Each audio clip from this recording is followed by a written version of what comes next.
The U.S. track record on human rights is not representative of the democracy that the U.S. preaches. Both within and outside the U.S., a quick history check shows how successive U.S. governments have violated human rights, especially when it comes to the Islamic Republic of Iran. In this edition of the Spotlight, we will look at some instances where the U.S. was responsible for human rights abuses which led to deaths in Iran, from chemical attack deaths to the downing of an Iranian passenger jet, which led to the deaths of 298 passengers. First, let me introduce our guest for this edition of the Spotlight. Sara Flounders joins us. She's the co-director of the International Action Center, who joins us from New York.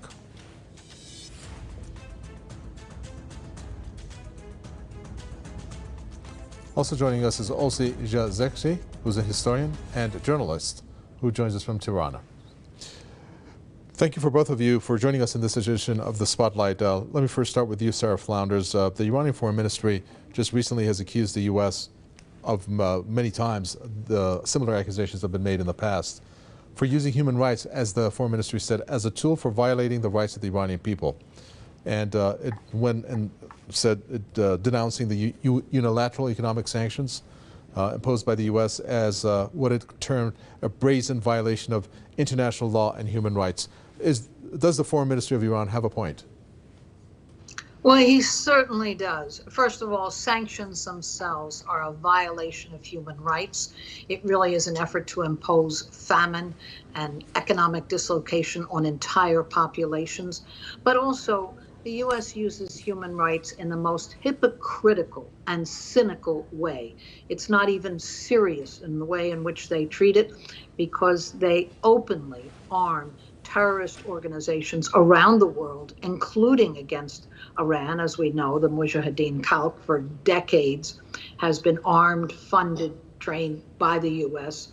But this is true whether we're looking at Nazis in Ukraine or terrorist groups against Syria, Iraq, and Afghanistan. Around the world, the U.S. uses terror organizations, while at the same time, there's no such concept even of human rights here at home, where there's the largest prison population in the world, and where the U.S. refuses to sign conventions for the rights of children, rights against discrimination of women, against conventions against torture and degradation in the prisons. So whether we're talking about Guantanamo or the crimes committed against the Iranian people, it's really too numerous, and it is a cynical tool, usually used to impose sanctions or some other form of U.S. intervention. It's just a public relations tool. Sure. Well, there's, the area of violations that are taking place are vast. Of course, many countries are guilty of human rights violations, but when you have the police of the world, as the U.S. would like for it to be known for, makes claims against other countries when it's a violator itself, then obviously that's what we're zooming in on in this program. Now, we're looking here, Olsi Jazexhi, at some who are saying, well, coming from Iran, that's just not the case. We're not going to believe what the Islamic Republic says when it comes to human rights. But just very recently, Iran was host to UN rapporteur, a top human rights official, who came to Iran and did a review and investigation. And basically it came out and said that sanctions, U.S. sanctions kill, point blank, adding that the U.S. is responsible for its brutal sanctions regime against the Islamic Republic, that harsh economic sanctions have had a damaging impact on the rights of Iranians in the country. So when you have the UN Special Human Rights Rapporteur come out and make a statement like that, then hopefully that will make the situation be driven home for the ones who are non-believers. What is your reaction to this report that came out by the UN Rapporteur? Well, Iran is not the first country who is being victimized by the U.S. government in the Middle East. Actually, what we are seeing with the sanctions against Iran, we have a deja vu or a repetition of what the Americans did against Iraq in 1990s. It is the same scenario. There is a clear-cut strategy of the U.S. government towards countries in the Middle East. So all these countries who do not accept the Israeli apartheid and what the Israeli regime does to native Palestinians is condemned to sanctions, war, and regime change. Exactly the same thing happened in Iraq after the first Gulf War, when we had around 500,000 Iraqi children who died because the sanctions that the Americans and the British put on Iraq. We have seen the same story in Libya, in Somalia, in Sudan, and in Syria.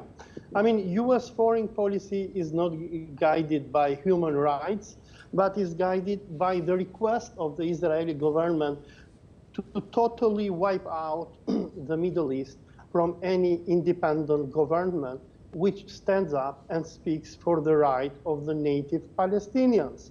I mean, US government is the last country in this world which can speak about human rights, because they are the fanatical supporters of the most aggressive, inhuman, barbaric, medieval regime of the Middle East, which is the Israeli government.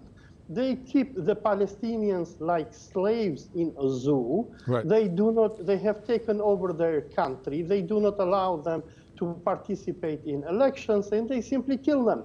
And the only reason why the US government is attacking Iran is not human rights, is not the kind of system that Iran has. It is principle, because Iran is standing for the human rights of the Muslims and the Palestinians. Sure. Well, the fact that the U.S. actually supports the Israeli regime there, Sara Flounders, is really telling in terms of what it stands for, because it's allowing the regime there in the occupied territories. For example, the way that the U.S. really just kind of swept under the rug this assassination of that Palestinian journalist. But let's zoom in on one of the key words that our guest there from Tirana said, and that was, if I understood him correctly, the change of government. That's something that the U.S. has been involved with when it comes to Iran. And even the foreign ministry came out and said that the U.S. unilateralism and imposition of economic sanctions with the aim, I'm quoting, of forcing governments to change their policies is a gross and systematic violation of human rights. Well, the U.S. has done that. You can tell us what the most prominent example is, and I think to this day that is perhaps one of their foreign policy objectives. Well, first of all, that's exactly the purpose of sanctions. It is an effort to use the most brutal forms to completely destroy a government that has popular support. That's its purpose. And today there are U.S. sanctions against more than 40 countries. A third of the world population is under some form, some with hundreds and hundreds of pieces of legislation, others with just a few.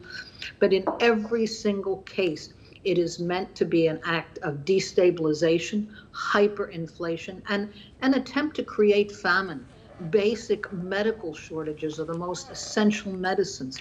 This is the purpose of sanctions, and the U.S. is completely clear about it. And as we remember that famous quote from Madeleine Albright, asked if the death of 500,000 Iraqi children was worth it, she said, yes, we think it's worth it. So this is how they measure human rights.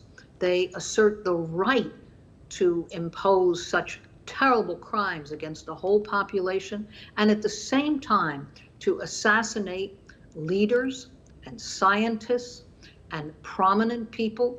I mean, this is really an outrageous. And it is at the same time, yes, the police in the U.S.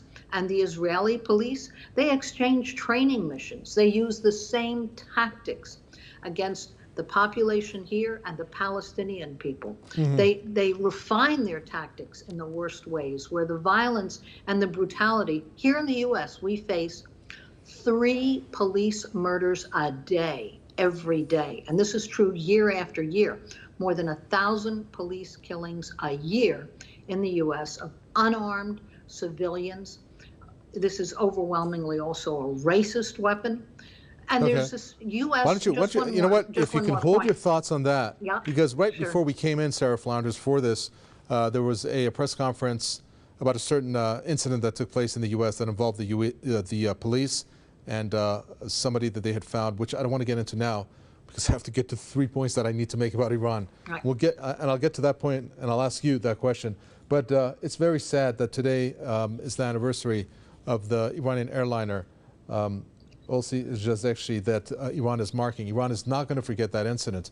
298 passengers and crew members on board were killed when the U.S. Navy guided missile cruiser destroyed that plane along with the passengers that died as a result. We still to this day do not have a clear message coming from the U.S. in a form of an apology, because that is something they don't want to resort to. I'm not too sure why. And that's one of the issues that I want to ask your reaction of when you have this incident come back into the limelight through us here in Iran. What do you think about this incident that took place and the way that the U.S. handled it? Well, it was no, this is for our guests there in Toronto. Go ahead. Oh, yeah, sorry. the U.S. government has been at war with Iran since the 1979 Islamic Revolution. The removal of the Shah from power, who was a puppet of U.S. and Israel, destroyed the hegemonic Israeli plans for the Middle East that the Americans and Israelis had planned. And we all know what happened. I mean, immediately after the Islamic Revolution, the Americans, they pushed the Wahhabi monarchies and Saddam Hussein to a bloody war with Iran. And when they could not do that, they have done countless crimes in public. The passenger airplane by the US military is neither the first nor the last. I mean, for people who live in Europe and even in Asia in this very moment, we know the horrible life that Iranians suffer throughout the planet. I mean, from Thailand to Albania to Italy to Indonesia, throughout the world, Iranian citizens are being harassed. Let me give you an example from Albania. On orders by Israel, and of course the Americans do their job, we have hundreds of Iranians who have been deported from the country where I am in. Their bank accounts have been closed and so forth. I mean, the U.S. government is in an open war with the Iranian people, and the only reason for this is because the Iranians are standing up for Islam and for Palestine. So, I mean, the Americans, I mean, this is a war and we have to accept it. And there are no human rights in cases of war. Mm-hmm. I mean, if we compare the situation in Iran with the situation in the favorite country for the Americans, Israel, it is like day and night. In Iran, you have a democracy, you have an open system of elections, while in Israel, you have an apartheid state. And I mean, it is open, and each and every person who studies political science and history understands that. So I'm wondering here, Sara Flounders, what the Iran is supposed to think when you have a gathering that happens in Paris every year, where you have a group that comes onto stage led by a woman in which has been accused of brainwashing the people that are part of that cult, and at the same time has been responsible in previous years and to this day for the death of thousands of Iranians. And the name of that cult is the MKO, endorsed by U.S. politicians, and it has access actually to many European officials as well. What is the Islamic Republic supposed to think when the U.S. is out in the open supporting that through various officials or ex-officials also? Well, I think the Iranian people will know the absolute hypocrisy. And it's criminal to the extent of actually supporting terrorist groups like Mujahideen Khalq. I mean, how can, and yet it goes on again and again. This was an organization, even the United States called a terrorist organization. That didn't stop them from supporting it and funding and arming it and giving it endless publicity. So there's no sincerity anytime the word human rights are used. The U.S. State Department files a human rights report on 198 countries around the world, in other words, every country except itself. It's the refusal to ever look at its conduct internationally or internally that we see the greatest, and I do want to say one thing, even in time of war, according to the Geneva, Nuremberg conventions, there are rights, human rights that have been agreed to, that the U.S. violates. The number one right that has been signed again and again in treaty is that civilians never be a target of war. Even in the midst of a conflagration, civilians not be a target. And yet that is a deliberate U.S. target. And that's why they fund terrorist organizations, whether against Iran or against Ukraine, Syria, Iraq, Afghanistan. They use organizations that create mass terror intentionally against civilians. Another example that needs to be highlighted here is what happened in Sardasht. Olsi, Jazexhi, that incident where Iran was a victim of the use of chemical weapons. I mean, more than 13,000 people have died. It could be a lot more because you're still seeing people that are dying because of it. The latest stats in terms of that show 100,000 were injured and are still experiencing side effects from that. But even though there were mostly European countries that were part of that, support that they gave the Saddam Hussein regime, the United States was also involved. That type of exercise of a violation of human rights, to say the least, is also somewhat reflected upon how they used Agent Orange in Vietnam, in a sense, and also, of course, the ultimate, which was the dropping of the nuclear bombs in Hiroshima and Nagasaki. Why do you think the U.S., I guess, the people in the U.S., in the highest places in government, make decisions so drastic that it leads to the deaths of so many in this form and manner? To put it simple, is that there is no American government in U.S. The government of the United States is run by a foreign power, and that is Israel. And if I can put something here into the discussion of human rights that Sara Flounders mentioned, every year when U.S. government issues its report about human rights and terrorism about my country, where I am here in Albania, they tend to ignore the gross human rights violations that the Mujahideen al-Halq military command does against common Mujahideen soldiers who want to escape into freedom and abandon violent jihad. We have every week scandals here in Albania. We have people from the Mujahideen army of Mariam Rajavi, people who fought against Iran and who were fedayins of Saddam Hussein, who want to escape into freedom. But what does the American government, instead of respecting the human rights of these poor soldiers who are being held as captives by Mariam Rajavi command, they have forced even the Albanian government through its police to support Mariam Rajavi on abusing her slave soldiers. Many of the commanders that Mariam Rajavi has here in Albania have been complicit, and they have supported Saddam Hussein in his war against Iran. We had the ex-vice president of United States, Mike Pence, who came to Albania a few weeks ago, and guess what? He was received by a war criminal, a person who led the Karun tank division of the Mujahideens, a notorious tank division that was used by Saddam Hussein to crush and kill the Kurds. And this man, whose name is Farid Mahuchi, after coming to Albania, have changed his name into Farid Tutunji. He was the person who received the vice president of the United States. This person, he's wanted in Iraq for war crimes, for massacring Kurds. And what happens? The US government, the ex-vice president of the United States, goes and meets him and makes pictures with a war criminal. Indeed. So what human rights can you expect? Exactly. From the US Who knows? government? He might be a future presidential candidate for the U.S.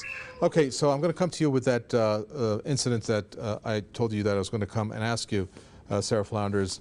And it's really shocking, quite shocking, the way that this incident actually happened. But it goes in line with what the U.S. has been accused of in terms of violation of human rights.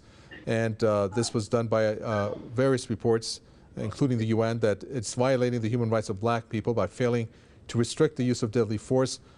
And this was accused, the 50 states and Washington, D.C. were accused of this, where they failed to comply with international law and standards. Now, we had this incident where a black person, for failing to stop at a traffic stop, was killed with 60 gunshot wounds. 60. Now, I'm not too sure what's going on there when it comes to police brutality against African Americans, but when you look at an excessive incident of gunshot wounds to have killed this particular person, how is it that the U.S., at a minimum, comes out and preaches other countries when it comes to human rights? Well, again, it shows cynicism and hypocrisy and racism and racist arrogance.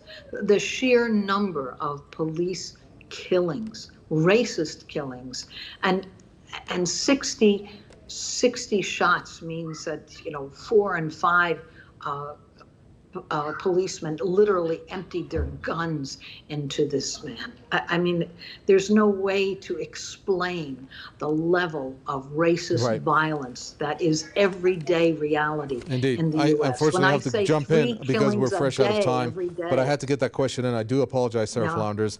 Thank you, though, for your input. Co-director of the International Action Center, Olsi Jazexhi, historian and journalist from Tirana. Thank you for your comments. And with that, we come to an end for this edition of The Spotlight. From Ika Vatahway and the team, it's goodbye.